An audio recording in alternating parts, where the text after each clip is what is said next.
የኢትዮጵያን ጠላቶች እንደ ጸጉር ቀማል አንድ ባንድ እናራግፋለን ሲሉ ጠቅላይ ሚኒስትር አብይ አህመድ ተናገሩ።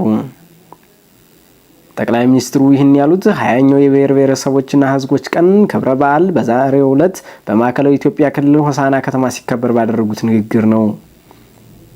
ጠቅላይ ሚኒስትር አብይ አህመድ በዚህ ወቅት የሀገርን መሻትና የባዳን ክፋት መለየት ይጠበቅብናል ያሉ ሲሆን ባዳ በክፋት የኛን መሻት ለማጨለም ሲነሳ ኢትዮጵያውያን ለባዳ ፍላጎት መሳሪያ እንዳንሆን ሲሉ አሳስበዋል።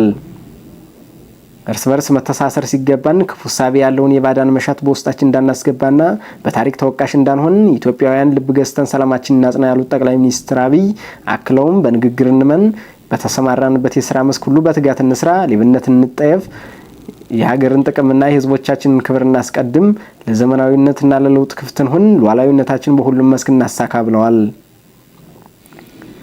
ኢትዮጵያ በብዙ ተስፋ የተሞላች ሀገር መሆኗን ያነሱት ጠቅላይ ሚኒስትሩ አያይዘውም ብዙ አስደናቂ ጅማሮችና ውጤቶች እያሳየች እየተመነደገች እያንሰራረች ያለች ሀገር ናት ሲሉ ገልጸዋል። ይህ መልካም ጅማሮ በፈጣሪያችን የሚደገፍ ቢሆንም በሰይጣን ትጋት ቀን ከሌት ለማደናቀፍ ሙከራዎች ይደረጋሉ ሲሉ ገልጸው ሆኖም ማንኛውም ፈተና፣ ማንኛውም ትንኮሳ፣ ማንኛውም የክፉ ሐሳብ ኢትዮጵያን ከብልጽግና ማቆም አይችልም ሲሉ አጽንኦት ሰጥተዋል።